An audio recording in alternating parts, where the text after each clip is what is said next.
Paano ka na-brainwash o bine-brainwash ng narcissist? Okay. So, alam nyo ba na kayo ay na-brainwash ng narcissist? So, paano niya ito ginawa sa'yo? Okay, una, ihihiwalay ka sa tinatawag na support network o yung support system. Ano yung support system? Ito yung nanay mo, tatay mo, kapatid mo, kaibigan mo, katrabaho mo, na lagi mo kasama, best friend mo, ihihiwalay ka doon. Sasabihin niya na yung mga kaibigan mo, wala may dudulot sa'yo mabuti yan. Puro kasamaan lang at chismis ang hatid ng mga yan. Wala kang mapapala dyan sa mga yan kung hindi ka pahamakan. Another one, yung magulang mo. Sasabihin niya na hindi mo kailangan na lagi kang nasa inyo, nasa bahay nyo. May asawa ka na. O meron ka ng sariling buhay. Maedad ka na. You're matured enough. You should be independent. Or, let's say, you should be with your husband. You should be with your wife from time to time. Let's say 99% of your time, dapat ay ginugugol mo sa bahay na ito. So, what happened here will be, lagi ka nang nasa bahay, ini-invite ka ng magulang mo dahil merong okasyon, let's say, wedding anniversary nila, wala ka, birthday ng pamangkin mo, wala ka, birthday ng best friend mo, wala ka, merong house blessing, yung kapatid mo, wala ka, etc., etc., inihiwalay ka sa support system. Wala ka ng kaibigan. Hindi nyo ba napapansin? Simula na napangasawa nyo yung narcissistic ninyong partner, narcissistic husband nyo, narcissistic ninyong wife, naubos ang kaibigan nyo. Comment down below kung sino sa inyo naubos ang kaibigan. So the reason why is para madali kayo makontrol, i-manipulate. Okay?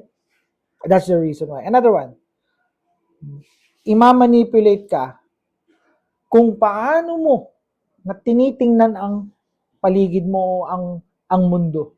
Babaguhin niya yung perception mo, yung awareness mo sa mundo. Yung the way you see things, okay? I-manipulate niya yun. Babaguhin niya yung iyong senses. Babaguhin niya yung iyong mindset, yung point of view mo. Halimbawa, marami kang pera. Madami kang naipon. Let's say, meron kang 10 million sa bangko.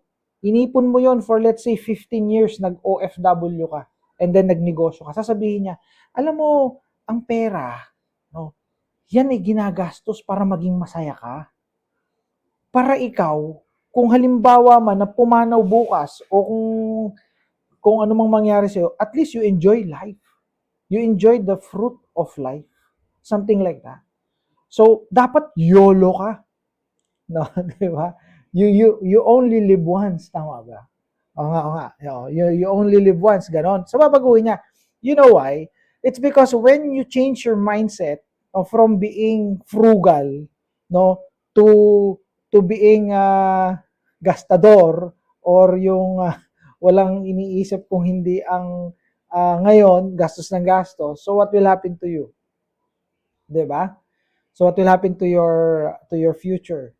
So, babaguhin niya yung mindset mo na yon. Para na sa ganun, makasama mo siya doon sa gagawin mo.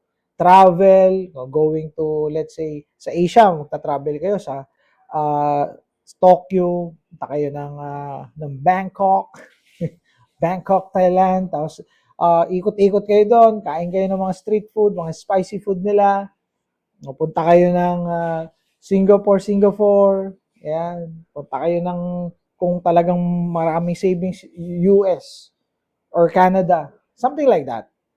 So, babaguhin niya kung paano mo tinitingnan ang pera, kung paano mo tinitingnan yung mundo mo. So, brainwashing ang tawag dyan.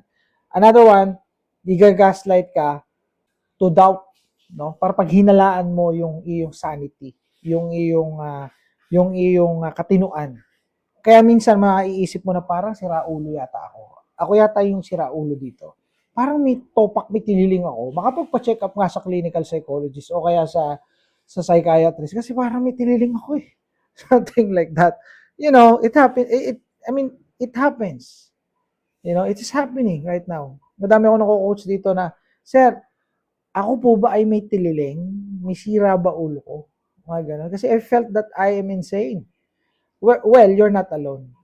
And you are not insane. It's just happened that you are inside a narcissistic relationship and you are manipulated. Alright? Okay. Another one.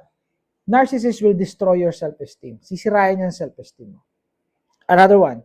Bibigyan ka ng paminsan-minsan na ika nga ay dose of happiness. Small dose of happiness. Konting tableta ng pampasaya. Bibigyan ka. And then, after that, no, wawalang hiyain ka na. No, aabusuhin ka. So, another one, controlling you from time to time. Another one, degrading you. Minamaliit ka, minamak ka, binabastos ka, kung ano-anong ginagawa sa'yo para ikaw ay mag-isip na ikaw ay not enough, mag-isip na wala kang kwenta, and then, yun na nga, nagke-create yun ng tinatawag na trauma bond. Okay? Yung mga pangyayari yun. Kaya, last but not the least, make you walk on eggshells out of your fear of disapproval. Ano ibig sabihin nito? It meaning to say, maingat na maingat ka sa mga sinasabi mo sa kanya kasi baka magalit siya. Nag-iingat ka sa mga galaw mo kasi baka magalit siya sa'yo. Halimbawa, pagdating niya galing work, sobrang luto ka, ingat na ingat ka sa lasa kung maalat, sinasarapan mo ng sobrang sarap, sa palagay mo yung sobrang sarap kasi baka iba to yung kutsara o iba to yung platito dahil hindi niya nagustuhan. Pag nagtitimpla ka ng kape, kailangan ay pulidong-pulido yung kape, no? Hindi mapait, hindi matamis, kung ano yung gusto niya. Takot na takot ka. Nag-chat lang siya na pauwi na siya, nanginginig ka na. Nararamdaman niyo ba to? Tapos iniisip mo mabuti kung ano yung sasabihin mo sa kanya o i-reply mo sa kanya dahil baka magalit siya. If you felt that way, that is what we mean by make you walk on eggshells out of fear of disapproval or natatakot ka na ikaw ay kanyang i-abuse. Okay? Sa pagsalitaan ng mga masasakit. Okay. So, ganyan mag-brainwash ang mga narcissist. I hope it helps. See you in my next content. Bye for now.